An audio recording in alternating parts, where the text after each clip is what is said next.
They always tell you there's a catch, a compromise, an asterisk. Sprite Zero Sugar? It's different. It's the lemon lime flavored refreshment you want with zero sugar. This is Sprite Zero Sugar. Obey your thirst. Carvana's so easy, just a click, and we've got ourselves a car. See? So many cars. That's a click-tastic inventory. And check out the financing options. Payments to fit our budget. I mean, that's... Clickonomics 101. Delivery to our door. Just a hop, skip, and a click away. And what? No better feeling than when everything just clicks. Buy your car today on Carvana. Delivery fees may apply.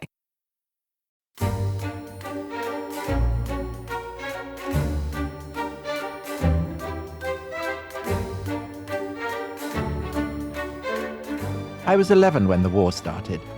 If I honestly sort out my memories and disregard what I have learned since, I must admit that nothing in the whole war moved me so deeply as the loss of the Titanic had done a few years earlier. This comparatively petty disaster shocked the whole world, and the shock has not quite died away even yet. I remember the terrible, detailed accounts read out at the breakfast table. In those days, it was a common habit to read the newspaper aloud. And I remember that in all the long list of horrors, the one that most impressed me was that at the last, the Titanic suddenly upended and sank bow foremost, so that the people clinging to the stern were lifted no less than 300 feet into the air before they plunged into the abyss. It gave me a sinking sensation in the belly, which I can still all but feel. Nothing in the war ever gave me quite that sensation. So that, Dominic, was top man of the people, George Orwell, in My Country, Right or Left. And he wrote that in 1940, which of course was the middle of the Second World War. But the war there, he's talking about the First World War. And he is saying that nothing in the Great War, as it was known, impacted him quite like the shock of something that had happened 2 years before the outbreak of the First World War, namely the sinking of the Titanic. Yeah, isn't that extraordinary? But actually, it's a really interesting sign of how deeply the loss of the Titanic affected people in the 1910s. And now in our collective consciousness, Tom, the sinking of the Titanic is generally treated as a kind of precursor to the First World War, isn't it? Yeah, it's a kind of metaphor. Yeah, it's a metaphor. It's the sense in which industrial society was so rich and powerful, and it was heading for an inevitable smash. A crash. Yeah. So you might say that Europe was a great ship steaming towards the iceberg of industrial warfare. But that's what people have said since the 1910s itself. Yeah. So there's the great line in The Onion announcing the sinking of the Titanic, world's largest metaphor hits iceberg. So I think that we should come to all these in due course. And we should also come to the way that the Titanic has been shown in film as well. Oh, yes. Because actually, Orwell's describing how the stern upends and people cling on to the edge and then it just plummets down. In the 1997 film with Kate Winslet and Leonardo DiCaprio, that is the bit that stuck in my mind. And I actually found it so upsetting and traumatic that I never watched the film again until yesterday evening I watched it. Oh, Tom. And did you enjoy it? I really enjoyed it, but I still found it traumatic for reasons that perhaps we'll come to when we talk about that. But I think that for now, in this episode and the next, let's park all that kind of metaphorical stuff. Let's park all the way that the Titanic has been reimagined over the century and more that's followed it, and look at it as an episode within history, because it is brilliant, isn't it? It is. As a kind of opening up huge vistas of historical analysis and all kinds of topics. It is. It's one of those stories that actually, until we sort of sat down to research it, I had rather dismissed. I think because of the film, I'd seen it as a sort of slushy melodrama, sort of Julian Fellowes, the Downton Abbey guy. Yeah. He did his own miniseries about it. And I always thought for that reason, oh God, out of slight snobbery, actually, I thought the Titanic is beneath me. And some of our listeners may be thinking that, by the way. But I completely agree with you. I think it is one of the best topics we've ever done on The Rest is History, because it's a window into so many things, into kind of late Gilded Age New York, into the sectarianism and the political violence of Belfast, the technological advancements of the early 20th century, class, immigration, all of these kinds of things. And also, I thought, fascinatingly, the ambivalent relationship between Britain and America at the point where kind of not just global and industrial leadership, but maritime leadership is starting to shift from Britain to America. Absolutely. And that's the focus really of what we want to talk about today, isn't it? Yes. Yeah. And there's actually a German dimension to this as well, which is why it is quite a nice prelude to the Great War, because there's an Anglo-German rivalry that's very important in the story of Titanic. So so the background, the origins, I think it's a story of three men in particular. So they're J.P. Morgan, Bruce Ismay, and William Pirrie, and two cities in particular, New York City and Belfast. And I guess we should start right at the very top, as it were, Tom, of the pyramid. And that is the man who comes to embody the ruthless empire-building capitalism of late 19th, early 20th century America, of the Gilded Age, what is now seen as the arrogance and hubris. And it's a man whose name has become one of the most recognizable kind of capitalist brands, J.P. Morgan. Yeah, because it's still a bank to this day, isn't it? Absolutely. So the US at the end of the 19th, early 20th century, it's the China of its day. It's the coming power. It has fought this war in 1898 and gained the Philippines and Puerto Rico from Spain. And there's a sense of enormous self-confidence and swagger about America, about American capitalism in 1912. And the man who embodies this is John Pierpont Morgan. So he was educated in Switzerland, wasn't he? And he's a very grim kind of dour man. But his uncle, am I right? Have you seen this? His uncle wrote Jingle Bells. Yeah. It's like Kennedy's grandfather being the first person to put the lights on a public Christmas tree. Yeah. It's one of those bizarre, kind of unexpected intersections between high American politics and American popular culture. But I mean, you say he's dour, but he is a cultured man. Oh, yes, he is. Yeah. He speaks French and German. He hangs out in Rome. He's got Savile Row tailors, all this kind of thing. Yeah, it's true. He's very interested in European culture. But in a slightly joyless way, though, Tom, don't you think? Yes. Well, a kind of accumulative way, because European culture becomes something to invest in and to buy and to take over the Atlantic. Yeah. And this is, of course, one of the aspects of why there are so many American millionaires on the Titanic. Yes. Is that he's not alone in doing that. It was like a character from a Henry James novel. So Henry James was actually writing during this period these novels about very rich Americans going to Europe and collecting things, collecting people, sort of paying homage to the cultural achievements of Italy or France. But also looting it. I mean, not looting it, but I mean, buying it up. He's absolutely one of these people. Now, he's made his money back in the US by basically investing in modernity. So he's made his money by investing in railroads and streetcars and all of these kinds of things. But he is seen as the personification of Wall Street's new importance in the US and world economy. So he had intervened effectively to bail out the United States. Yeah. After the Panic of 1893. I mean, to cut a very long story short, he'd effectively sold gold to the US government in return for a massive bond. So he had saved the US Treasury. There is no central bank in the US at this point. So he basically is the United States' central banker. You found this detail, didn't you, that people always call him a Titan. The Titan, yeah. So the guy who runs his London office, a man called Sir Clinton Dawkins, and he's writing about him in 1901. And he says of him, Morgan has something titanic about him when he really gets to work. And that adjective titanic is capitalized. Really? So the sense of Morgan being titanic is part of the kind of the common vocabulary that is used to describe him again and again and again. Because this is the first point, really, where people are talking about these gigantic business tycoons, more powerful than any government. You know, these are not the industrialists of the kind of industrial revolution. They are bigger than that. Yeah. They are people who are, as you said, collecting art, as Morgan is. So the people talk about them as like the Caesars or the emperors, but they're also collecting companies. So Morgan is the king of what are called at the time the trusts. So these are huge merged conglomerates. Monopolies. The most famous one is US Steel. Yeah. So he had bought out Andrew Carnegie. And Andrew Carnegie, again, is a kind of representative figure perhaps of an earlier age because he comes from Scotland in 1848. So he is emigrating out on the age where, you know, Atlantic crossings are really, really tough. There's a kind of definitely a Logan Roy quality to him. I mean, maybe there's a kind of deliberate allusion to that, a Scot going out and making it big in the United States. Oh, totally. Yeah. And he owns this vast steel company and Morgan buys him out, gives him $240 million, so that in paper terms, Carnegie becomes the richest man in the world. But of course, Morgan, as the man who now controls this, I mean, he's the most Titanic figure of all. Yeah.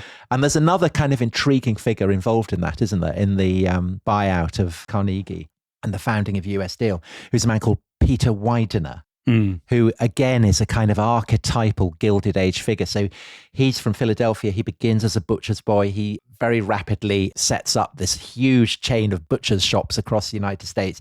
Then he invests in trams.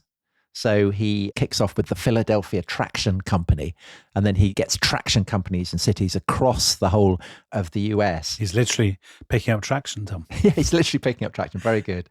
And he, like Morgan, ends up obscenely rich, invests in art. He's spotted by Henry Adams, who's kind of very much an old school Bostonian Brahmin, collecting art in Paris. And Adams calls him an odious old American. And his son, and indeed grandson, will follow the tradition of going across the Atlantic to France to collect art and then coming back. And they may feature later in the story, Dominic. Exactly. And they, of course, come back on the Titanic, Tom. So Morgan has been collecting companies. US Steel is his most successful, the most famous. So US Steel was 1901. And at the same point, 1901 to 2, he decides to extend his dominions to the seas as well as the land. And he puts together a huge combine called International Mercantile Marine. And this includes a British company called White Star, a shipping company. And The Economist at the time, like a lot of British publications, was very shocked at this. So, Tom, you were saying, and I think quite rightly, that part of the story of the Titanic is the story of the emergence of American capitalism at the expense of British. So The Economist said, to the patriotic Briton, it is not a pleasant thought that the great transatlantic trade is in future to be bossed by a syndicate of American capitalists. And this is what the story of IMM is all about. Although, Dominic, intriguingly, in America, because it turns out that ultimately Morgan has paid too much for White Star, and for reasons that we'll come to, he is unable to establish a complete monopoly. People in America see this as a triumph for British capitalism. The British have fooled him. Yeah, the British have fooled him, that they've tricked, the great master of the universe. And I think that reflects something about the status of this company, White Star, that it is an absolutely marquee brand, isn't it? It is, because this is the point at which steamships are seen as, like cars or like telephones, electricity. Steamships are part of that world. They are embodiments of the sort of exciting modernity of the day. So all of the men who sail on the Titanic, the crewmen, are called sailors. And some of them, the older ones, would probably remember the Age of Sail, wouldn't they? Because the Age of Sail in the 1870s or something, if you had taken a ship to New York, it could have been a sailing ship and it could have taken you 40 days. Now it's taking you less than a fortnight and you're doing it by steamship. Steamships have conquered the waves. They are much faster. They are also much safer. So there's an extraordinary statistic in Richard Davenport Hines' book, Titanic Lives, an absolutely brilliant book, I have to say, that 1 in 184 passengers on sailing ships will die making the Atlantic crossing. But on steamships, it's 1 in 2,000. So in other words, steamships are much, much safer. But steamships are also... Well, they're much faster, aren't they? Yeah. Also, the stat in Richard Davenport Hines' book, in 1872, the average crossing from Liverpool to New York by sailing vessel took 44 days, by steamship under a fortnight. And of course, the notion of the blue ribbon, the first ship across the Atlantic, becomes something that people, on both sides of the Atlantic become obsessed by. Yeah. So steamships, to us, they seem old-fashioned. At the time, they seem absolutely thrilling. The Futurist Manifesto by Marinetti, when's that? 1909, something like that? 1908. In the Futurist Manifesto, the world's splendor has been enriched by a new beauty, the beauty of speed. We will sing of the fervid nighttime vibrations of armaments factories and shipyards blazing with violent electric moons, bold steamers sniffing the horizon, the sleek flight of aircraft whose propellers turn like banners in the wind. So in other words, steamships are part of that world of aircraft. They're incredibly exciting.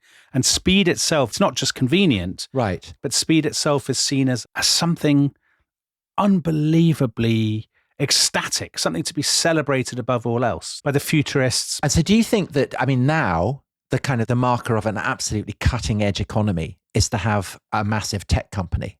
And today, famously, America has all the tech companies and Europe doesn't have any. But is the White Star Line, it's a British equivalent of Apple or something. It's a marker of a really, really successful company at the cutting edge of technology. And so that's why the question of who owns it is so potent. Yeah. These steamship companies are seen as emblems of a nation's virility to some extent, aren't they? Yeah. We'll come to the Anglo-German competition. Yeah, right. Which is why the ships have to be bigger and bigger and bigger. Bigger and bigger and faster and faster. Absolutely. Absolutely. Then there's a general obsession with speed. Davenport Hines in his book points out that, one of the most famous passengers on the Titanic, John Jacob Astor, was one of the first Americans to buy a motor car. He had 18 cars. Some of these American passengers with two surnames rather than a first name and a surname. There's a guy called Washington Roebling II who designed a racing car. He's one of the millionaires on the Titanic. Another millionaire on the Titanic, a man called Dickinson Bishop. He has a car waiting for him in New York. The most expensive car in the world, a Losier. He's paid $7,750 for. And there's actually a car on the Titanic, isn't it? There's a Renault. One of the American millionaires takes a car with him. So this worship of technology, machinery and speed, I mean, it's connected to that thing that you're talking about, which is the idea of nations' sense of success and virtue and virility being bound up with the ownership of the companies that embody those virtues. Yeah. And so that's why White Star matters. And it's been founded by a man from the Lake District, Dominic. Yeah, Cumbrian. Yeah. Thomas Ismay, who, he's not highly educated. He hasn't been to an expensive public school or any of that stuff, but he's an absolute, dare one say, titan. Yeah, he's a really interesting figure because, that earlier generation of kind of the rough-hewn entrepreneurs who've built themselves up from nothing. He bought this shipping firm called White Star, and what they were specializing in was shipping people to the gold fields in Australia. Which is a long way away. Yeah. And he was playing billiards with a bloke. And the bloke said, why'd you bother doing that? Why don't you ship people to America? It's much closer. And he started to ship people to the United States. And the thing is, he's doing that in 1867, 68, 69, at just the point when the American Civil War has ended. So there's a big demand now. It's starting to boom. Yeah, it's booming again. People want to go to the United States. Now, to do this, he signs a deal with a particular shipyard called Harland and Wolff in Belfast. They lend him the money to expand his building program to do this on the condition that they will all be built in Belfast. And we will come back to Belfast and to Harland and Wolff. But his particular wheeze, as well as kind of moving to the transatlantic crossing, is to offer people luxury travel. Yeah. So if you think back, we talked in a previous episode about Dickens crossing the Atlantic to go to America. Yeah. So he goes on a steamer that has been built by a rival British company called Cunard. And they are saying, we've got amazing cabins. And Dickens is very, very sniffy about this. So he complains that his luggage could no more be got in at the door of his cabin than a giraffe could be persuaded or forced into a flower pot. So even in the 1840s, luxury is still very, very grueling. But what Ismay does is really to go in hard and to basically kind of start looking to luxury hotels as a source of inspiration. Yes. And so to go on a White Star liner, it's not an ordeal, it's a positive pleasure. Yeah. So what they do, it's an unusual example actually of a company being incredibly successful by going very, very high end. Reassuringly expensive. Yeah, it's antithesis of the sort of the Lord Sugar for our British listeners, or the sort of cut costs, drive down your overheads. Ismay doesn't do that at all. What Ismay does is, you say, he has electric bells, he has hot running water in the baths. It's a floating hotel. Yeah. And he has a series of ships. Oceanic is the first one, then Adriatic, Britannic. You'll see how we're going to get to Titanic. Well, they all end in ick, don't they? Coptic, Ionic, Doric. Seasick. Well, no. Well, no, not seasick, you see. No, because you don't have seasick. Yeah, as you say, it's a holiday. It's a treat to go on a White Star crossing. And so Ismay, as you say, he's kind of pulled himself up by his bootstraps. And he's very tough, very hard.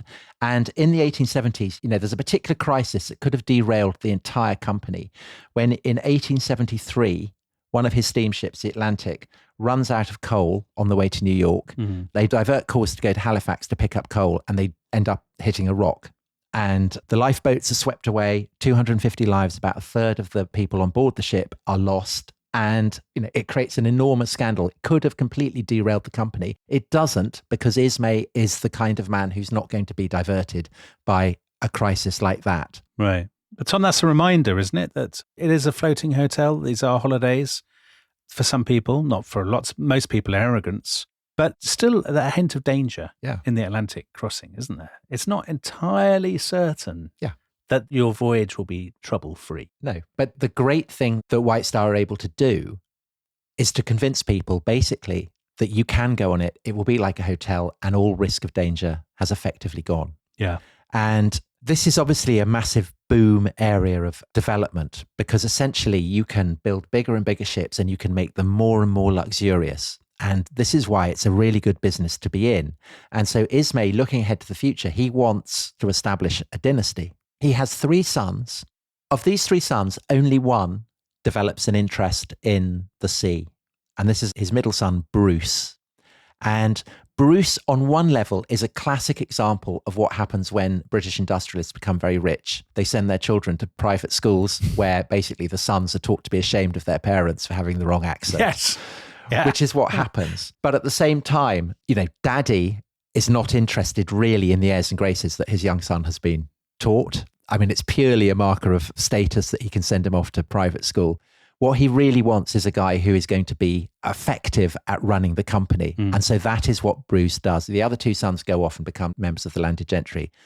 Bruce Ismay does stay true to the source of his family's wealth. So it's brilliantly summed up by Frances Wilson, who wrote a wonderful book called How to Survive the Titanic, or The Sinking of J. Bruce Ismay. She said Thomas Ismay, the father, was a Victorian, Bruce an Edwardian. The father stood for entrepreneurial strength and imperial greatness, the son for decline.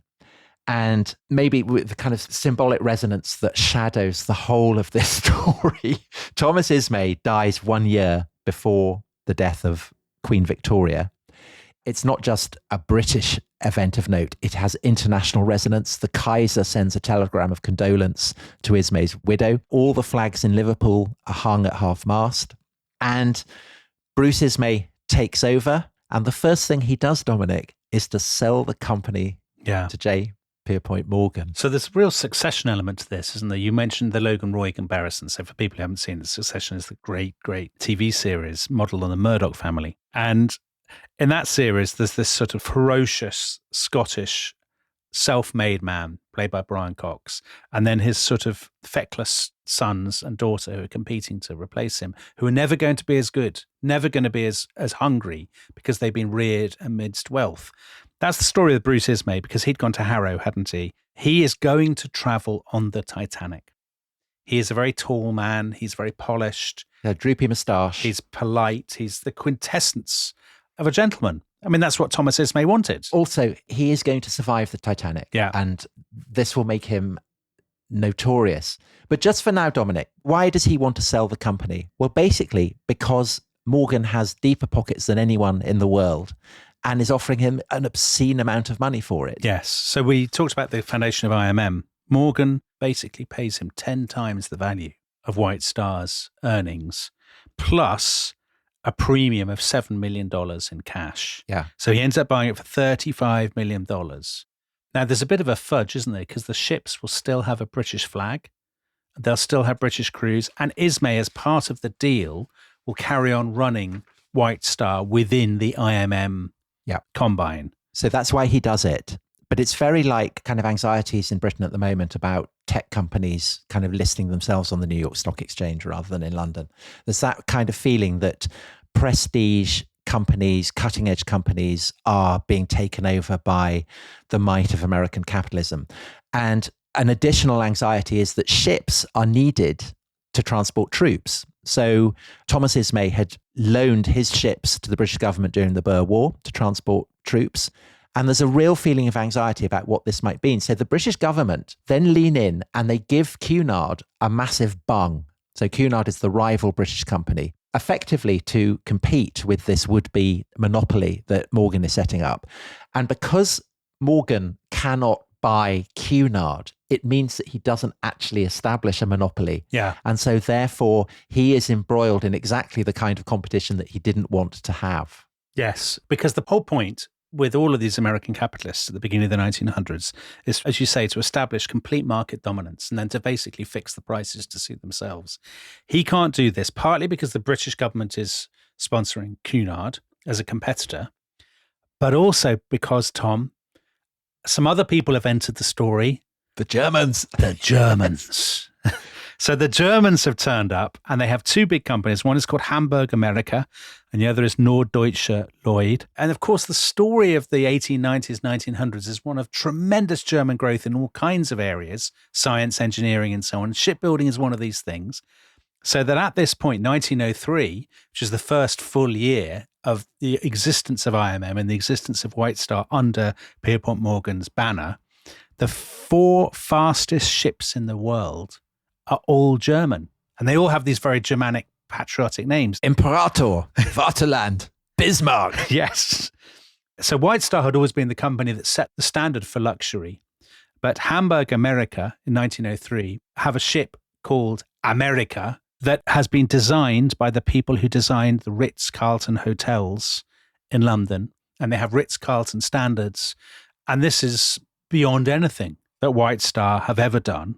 And now the British companies have to fight back. So first of all, Cunard build 3 very famous ships, the Mauretania, the Aquitania, and the Lusitania. Of course, there's your Great War connection, 2 of which make their maiden voyages in 1907.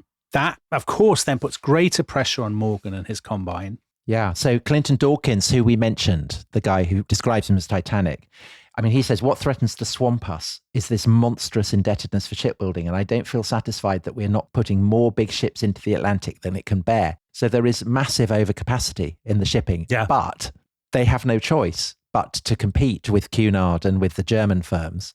And of course, you know, the White Star reputation is for absolute luxury. And so that basically is where the idea for the Titanic and its 2 sister ships comes from. Exactly. So Ismay gets together with a guy who we'll come to in a little bit called Lord Pirrie. Lord Pirrie is the head of the shipyards, Harland and Wolff in Belfast. And Ismay says, listen, what we could do is we could just go bigger. And better. I mean, just go bigger than Cunard, bigger than the Germans.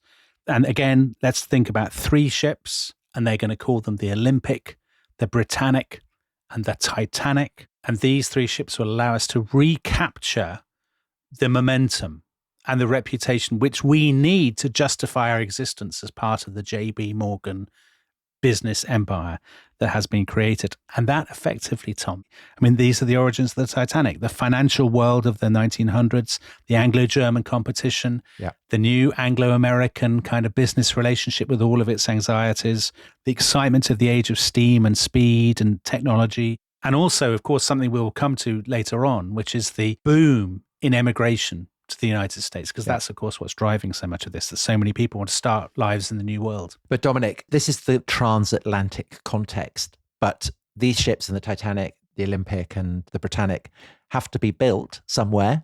And it's a very specific place. It's Belfast in the north of Ireland. And I think we should take a break now. And when we come back, let's look at the specific Belfast context for the making of this extraordinary ship. Brilliant. So we'll be talking about Belfast after the break.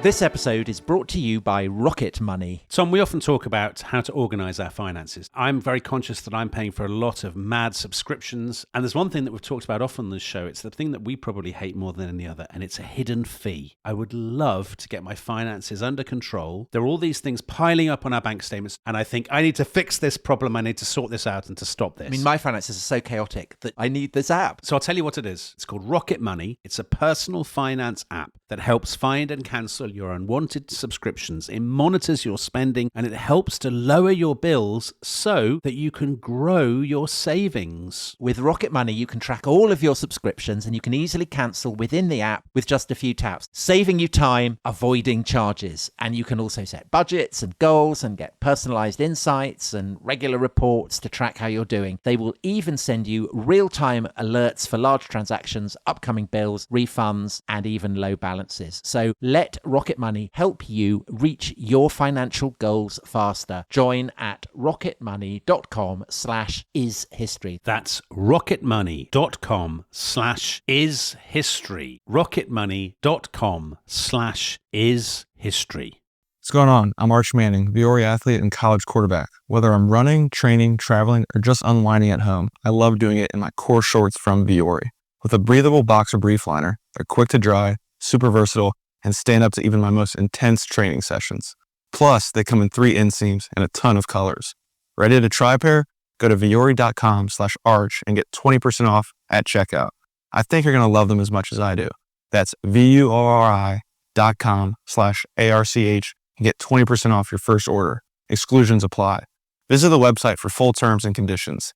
Not only will you receive 20% off your first purchase, but enjoy free shipping on any U.S. orders over $75 and free returns. Have a great day. This episode is brought to you by Indeed. Stop waiting around for the perfect candidate. Instead, use Indeed sponsored jobs to find the right people with the right skills fast. It's a simple way to make sure your listing is the first candidates see.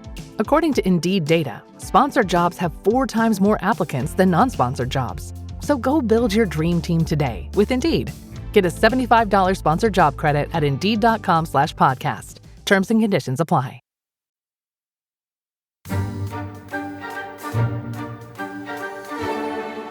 Hello, welcome back to The Rest is History. We are looking at the story of the Titanic. And in the first half, we were exploring the background to the building of this colossal ship in Anglo-American relations, the transatlantic world of the early 20th century.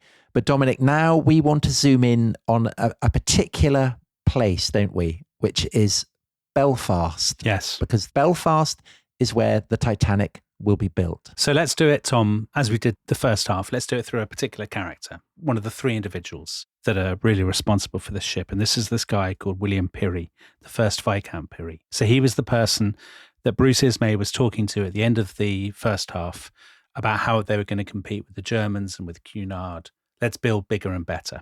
Pirrie is the head of the Harland and Wolff shipyard in Belfast, Belfast's most famous employer.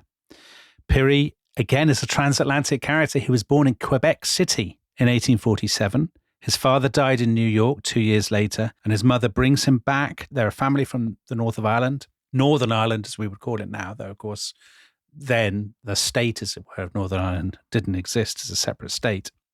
His mum brings him back to County Down. He goes to this very well-known private grammar school in Belfast, the Royal Belfast Academical Institution, William Pirrie, and he joins Harland and Wolff, the shipyards, as an apprentice when he is 15 years old. Now, Harland and Wolff, the foundation is 1859, when it's bought by a guy called Edward Harland, and he goes into partnership with a man called Gustav Wolff. Astonishing. Who'd have guessed it? And their business model is that they drum up custom from often foreign ship-owning companies, and they do deals with them, and they will build the ships right there in Belfast. And Lord Pirrie, who works his way up, is a brilliant kind of salesman. He will tour the land, making small talk with millionaires and persuading them, come to Belfast, we will build your ship for you. Richard Davenport Hines describes him as, he says, a small, masterful man with intrepid nerves and unshakable self-confidence. He thought nothing of removing grit from one of his shipyard workers' eyes with the blade of a knife. Wow. Which, of all the details of the Titanic story, is the one I find most terrifying. Yeah. Quite honestly. So he is a workaholic, Pirrie. He speaks with a very strong Belfast accent, which at the time people regard as reassuring. It's not too smooth. Kind of like Scottish bank managers. Yeah, absolutely. Yeah. He said that he has a magic and he will charm orders out of customers. And thanks to Pirrie's salesmanship, Harland and Wolff becomes by far the biggest shipbuilder in the world. By the end of 1910, when it is building the Titanic and the Titanic class ships, Harland and Wolff employs more than 11,000 people. And it absolutely dominates the landscape of Belfast, but also, I think, the world's imagination, because the world is obsessed with steamships and with ships and with speed, and Harland and Wolff is the company. There's a brilliant comment on him by W.T. Stead, a big newspaper man, who I think we've mentioned before. He's the guy who basically whips up the campaign to get General Gordon sent to the Sudan and all kinds of things. And he will feature again later in this story. And he said of Pirrie that he is the greatest shipbuilder the world has ever seen. He has built more ships and bigger ships than any man since the days of Noah. Not only does he build them, he owns them, directs them, controls them on all the seas of the world. So there's a sense in which Pirrie is kind of being promoted as a kind of Irish equivalent of the great capitalists of Gilded Age America, do you think? Yeah, I totally think that. In fact, while you were reading that, I was just thinking, this is an age, isn't it, that worships great men. Yeah, absolutely. In a way that would not be the case today. It doesn't look to diminish greatness as we do. Our instinct is to undercut and to say of the tech billionaires, they're very annoying, they have ridiculous opinions, all of this sort of stuff. That's our instinct. Theirs is to magnify. Well, not everybody. I mean, as we will see, there's quite a lot of subterranean hostility to them, but yes. But W.T. Stead, as you said, he is by far the most influential newspaper man of the day. I mean, he is somebody who sets the tone of kind of populist conversation. And he likes to inflate. The Edwardians do like to inflate. There is a sort of grandiosity about Edwardian culture, I think. Right. There's an obsession with the Titanic. Yeah, exactly that. Which is why the name is so resonant, isn't it? Exactly. So Pirrie, he becomes Lord Mayor of Belfast. He's Lord Mayor of Belfast in the Jubilee year of 1897. He buys a succession of great kind of mansions in Belfast, in Belgravia, in London. He has a country house in Surrey, I think it is. He wants to go into politics. So he really wanted to become the Unionist MP for South Belfast. But interestingly, he is rejected by the party hierarchy because, Tom, he is a supporter of Home Rule for Ireland. Right. So this plunges us back into a topic that we did last year, isn't it? Which is the tortured politics of Ireland and its relations to Great Britain in this period. Yeah, of course. And this is a really, really fascinating, a richly fascinating thread that runs through the story of the Titanic. I mean, Lord Pirrie actually ends up, because he wants to get ahead in politics, he can't do it with the Unionist Party, he ends up doing it with the Liberals. And the Liberals, the party of Gladstone, the party of Asquith, very much a friend of the rest is history, Tom. This is the party that becomes the party of Home Rule for Ireland, because Ireland is obviously part of the United Kingdom of Great Britain and Ireland. But by the late 19th century, there is tremendous pressure from within Ireland, Catholic Ireland, for Home Rule. Great opposition and antipathy to it among Protestants in Ireland. Who are very much centred in Northern Ireland and specifically in Belfast. Exactly. The Titanic is against that background. So just on Belfast in 1912 is by far the biggest and richest and most industrially important city in Ireland. You said it plunges us back into the world of the Irish episodes we did last year. So our guest in some of those episodes, Paul Rouse from University College Dublin, he wrote a thing about Belfast in 1912 for I think it was the Irish National Archives or something like that, a big thing about the world of Ireland in the beginning of the 20th century. And there's a line in that, it says, Belfast was a place unlike any other in Ireland. Wealth in Dublin and in other Irish cities was usually rooted in trade, in land, or in lineage. Wealth in Belfast was the product of industry. So Belfast, it's a city that makes things. It makes cigarettes, it makes cars, it makes linen, especially more linen than anywhere else on earth. And Dominic, do you know what is brilliant on this? It's the Titanic Museum. Oh, right, yeah. In Belfast, in what was the Harland and Wolff shipyards. It's a wonderful museum. They have a brilliant section on this. All the kind of the clamour and the noise, they evoke it very, very powerfully. So just a few details that I garnered from that. They boasted Belfast Rope Works, which was the largest rope maker in the world. And they had Sirocco Works, which was the world's leading fan and ventilation manufacturer. And both of these, of course, supplied lots of material to the Titanic. Of course, yeah. So Sirocco Works supplied 75 fans to the Titanic. So I'm guessing that's another reason why it's such a centre of shipbuilding, is that basically all the kind of raw materials that you need to build a huge ship are, they're not just in the shipyards, but scattered around in the companies that dominate the industry of Belfast. Yeah. So Belfast is more akin in many ways to a sort of Northern or Midlands British industrial city than it is with Irish cities, Cork, Dublin, Limerick, and so on, further south. So actually, there's a wonderful quotation in Richard Davenport Hines' book from an Edwardian visitor who comes from the south of Ireland. And he goes to Belfast and he's really struck by how different it is. He says, I saw churches of all denominations, Freemason and Orange lodges, wide streets, towering smokestacks, huge factories, crowded traffic. And out of the water beyond the custom house, dimly seen through smoke and mist, rose some huge, shapeless thing which I found to be a shipbuilding yard wherein 10,000 men were hammering iron and steel into great ocean liners. The noise of wheels and hoofs and cranks and spindles and steam hammers filled my ears and made my head ache. So that's the way that mid-Victorians talked about Birmingham or Manchester or something. Right. And this is the way that people in Ireland talk about Belfast, is this terrifying temple to industrial modernity. I guess one thing that Belfast has that most industrial cities, although not all, I mean, think Glasgow and Liverpool, but most industrial cities in Britain don't, is a very, very sharp sectarian divide. It does, yeah. So Paul Rouse gives in his thing, Belfast has a pub for every 300 people. But of course, what pub you go to is determined by your religion in Belfast. So Belfast had been founded largely Scottish and English Presbyterians in the 1600s, 1603, I think it is. But over time, as has happened with so many industrial cities all over Europe, not just in Britain, but in the United States, what has happened is it has absorbed migrants from the countryside who tend to be Catholic. So in other words, Irish Catholics. So by 1911, the sort of breakdown based on confessionalism is 34% of the people of Belfast are Presbyterians, 30% of them are Church of Ireland, 7% of them are Methodists, so those are the Protestants, and then you have the Catholics, which is 24%. And there is absolutely no love lost between them. Well, Dominic, you did mention the pubs. Yeah. The most beautiful Belfast pub, the Crown, which is opposite the Europa Hotel, which in the Troubles was always being bombed, and it has kind of beautiful compartments that the ladies would sit in. You can still sit in them now. And this reputedly was owned by a Protestant and a Catholic. And the Protestant husband said that we would call it the Crown. And the Catholic wife said, all right, but we're going to put the image of the crown on the doorway so that everyone will trample it as they walk in. Oh, my word. I mean, that's what I was told when I was there. I don't know whether that's true, but it's a kind of nice example of how, maybe that's the way that you get both Protestants and Catholics into a pub. Right. I mean, there's another visitor, 1907. Belfast hums with industry and calls itself progressive.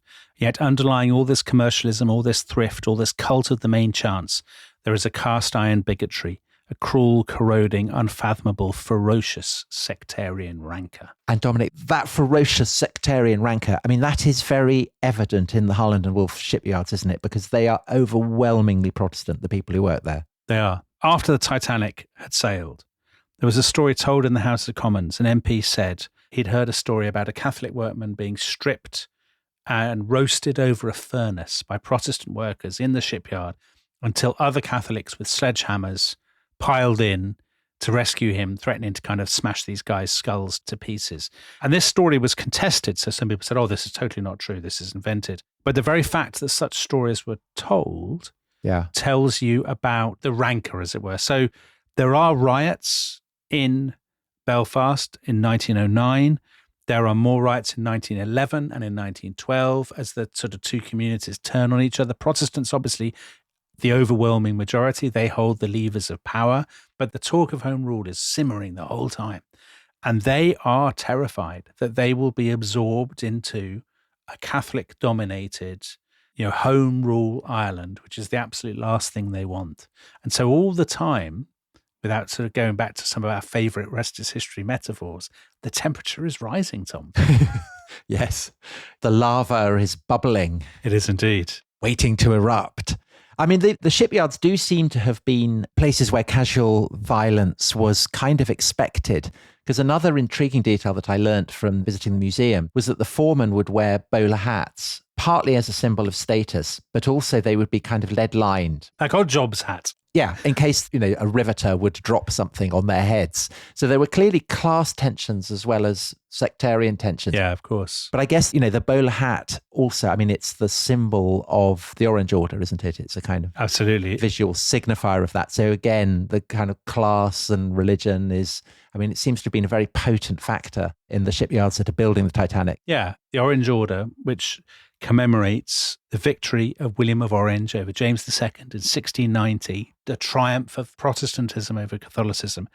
That is very strong in the Harland and Wolff shipyard. So as you say, lots of these foremen with their bowler hats will be prominent figures in the Orange Order. Now, Lord Pirrie, interestingly, It's so interesting that he has set himself apart from that by backing home rule. And of course, as the temperature does rise, his support for home rule becomes ever more controversial. And he's shunned by Belfast's Protestant establishment. They see him as a quisling, as somebody who's jumped into bed with the illegitimate liberals over in London who are trying to, as they see it, give their country away to the Pope. Right. Okay, so Dominic, that's the background to the building of this ship, the Titanic. We've looked at the transatlantic context. We've looked at the specific context of the city and the shipyard in which it is built. And I think in our next episode, let's look at the Titanic itself. Let's look at why it gets the name it does, how it's built, the fittings, the crew, and we'll get it out onto the ocean. Okay. Ready for yes. its maiden and what will prove its final voyage. Jolly good. We will see you next time. Now, we love a voyage on The Rest is History, Tom, don't we? I see us very much as the Captain Smith and the Charles Lightoller. We are. And we like to see ourselves as the owner of the great ship that transports people. And we offer berths, don't we, on this ship? We do. We love our crew. Now, if you are a member of the Rest is History crew, that club, you can sign up at therestishistory.com. You can listen to all our Titanic episodes instantly. No need to wait. No need to make the Atlantic crossing. So don't delay.